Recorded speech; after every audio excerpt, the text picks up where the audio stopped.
J.J. Watt has retired.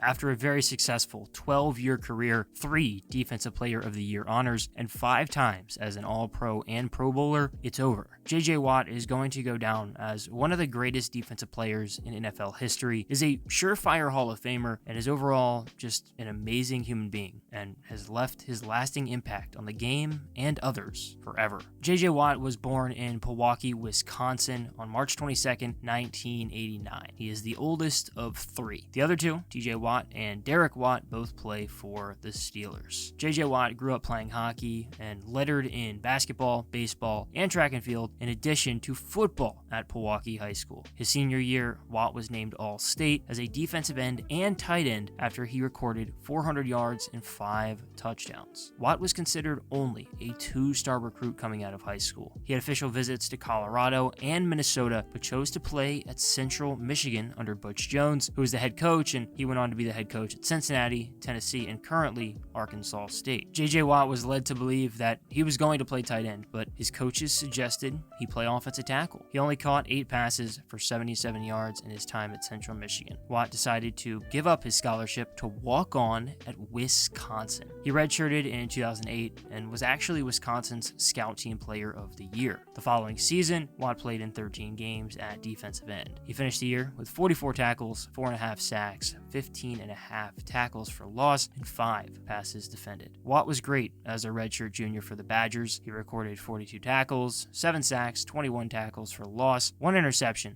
and 9 passes defended. Watt was named a first-team All-American. J.J. Watt was considered a future perennial All-Pro ahead of the 2011 NFL Draft, and it didn't take long for him to go off the board at 11 to the Houston Texans. Watt started in all 16 games as a rookie. He had a great NFL debut, making 5 tackles and recovering a fumble versus Indianapolis. He was named to the All-Rookie team after recording 56 tackles, 5.5 sacks, 13 tackles for loss, 2 fumble recoveries, and 4 passes defended. The Texans made the playoffs for the first time in franchise history, and Watt played well in 2 games, 14 tackles, 3.5 sacks, and a pick 6. Watt showed a lot of promise for his future, but the next 4 years were one of the most dominant stretches by any defensive player in NFL history. Watt won Defensive Player of the Year 3 of the next 4 seasons and was a first-team All-Pro and made the Pro Bowl each year. He had one of the greatest seasons by a defensive player in NFL history in 2012, just his second year in the pros. Watt finished the year with 81 tackles, a career high, 20.5 sacks, and 39 tackles for loss, both career highs, and led the league. 4 forced fumbles, 2 fumble recoveries, and a career high 16 passes defended. His 20.5 sacks broke the Texans' franchise record and was just 2.5 sacks shy of Michael Strahan's single-season record. Watt was the AFC Defensive Player of the Month in both September and December. Houston was horrible in 2013, and Watt was one bright spot, but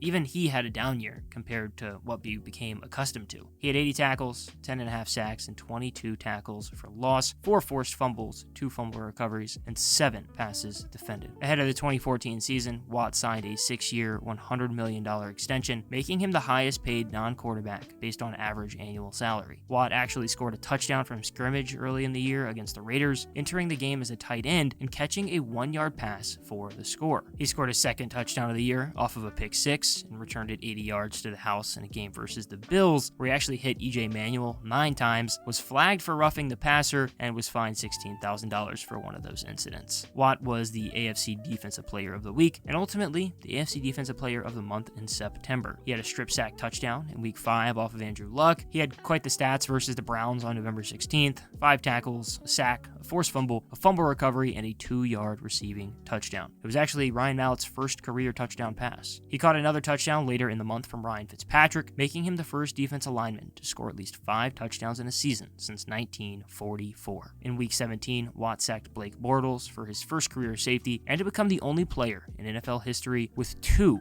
20-sack seasons. He was simply incredible. Watt finished the season with 78 tackles, 20.5 sacks, a league-leading 29 tackles for loss, 4 forced fumbles, and a career-high 5 fumble recoveries. Watt dealt with a groin injury and a fractured left hand in 2015, but it didn't really matter. He played in every single game. His 17.5 sacks and 29 tackles for loss were both the most in the league. Watt recorded 76 tackles, 3 forced fumbles, a fumble recovery, and 8 passes defended. It was a dominant stretch, but then injuries began to pile up. J.J. Watt had groin surgery in January 2016 because of a sports hernia. In July, he underwent back surgery for a herniated disc. He did return in time for week 1, but he only played in 3 games before he underwent another back surgery. Watt got healthy, and again was healthy for week 1, but suffered a fracture in his left leg in week 5 that ended his season prematurely for the second straight year. Watt was ready to go in week 1 in 2018, and ended up having a pretty good September, and was named the AFC Defensive Player of the Month. J.J. Watt ended up playing in every single game, and he did in fact still have it. Watt had 61 tackles, 16 sacks, 18 tackles for loss, a league-leading 7 forced fumbles, and 4 passes defended. He was a first-team All-Pro and a Pro Bowler for the 5th time. Unfortunately, Watt suffered a season-ending injury again in 2019, a torn pec. He did actually end up returning and playing in the wild card round, and had a huge clutch sack that helped the Texans beat Josh Allen and the Bills. Watt did stay healthy in 2020, but he took a step back in terms of production. He played all 16 games, but he only had 52 tackles, 5 sacks, 14 tackles for loss, a forced fumble, 2 fumble recoveries, and 3 passes defended. In January 2021, J.J. Watt requested his release from the Texans, and it was granted. He signed a 2-year, $28 million contract in Arizona. Number 99 was retired by the Cardinals for Marshall Goldberg, but his daughter gave Watt the permission to wear it. In Week 7 versus his former team, the Texans, Watt suffered a shoulder injury that required a season-ending surgery. He was activated for the Cardinals' wildcard round matchup, ultimately the final playoff game of his career. 2021 was eventful for J.J. Watt in many ways. He had a heart issue in late September and needed to have his heart shocked back into rhythm, and still played that week. J.J. Watt ended up putting together a good season, 34 tackles and 10.5 sacks. He showed a really nice glimpse of the J.J. Watt of old in Week 15 after he had 3 sacks versus Denver. He looked like the old J.J. Watt that was crushing it really not that long ago. Watt had a lot of successful on and off the field things happen. On October 23rd, J.J. Watt welcomed his first child into the world,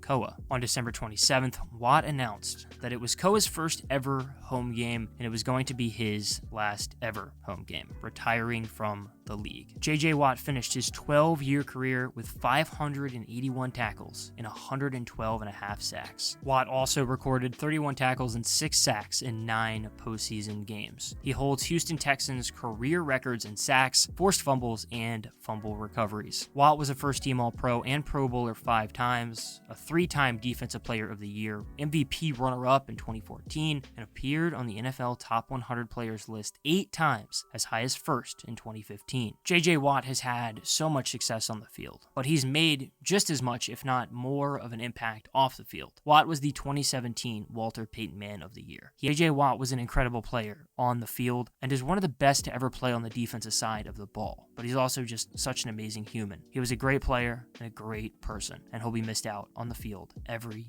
Sunday.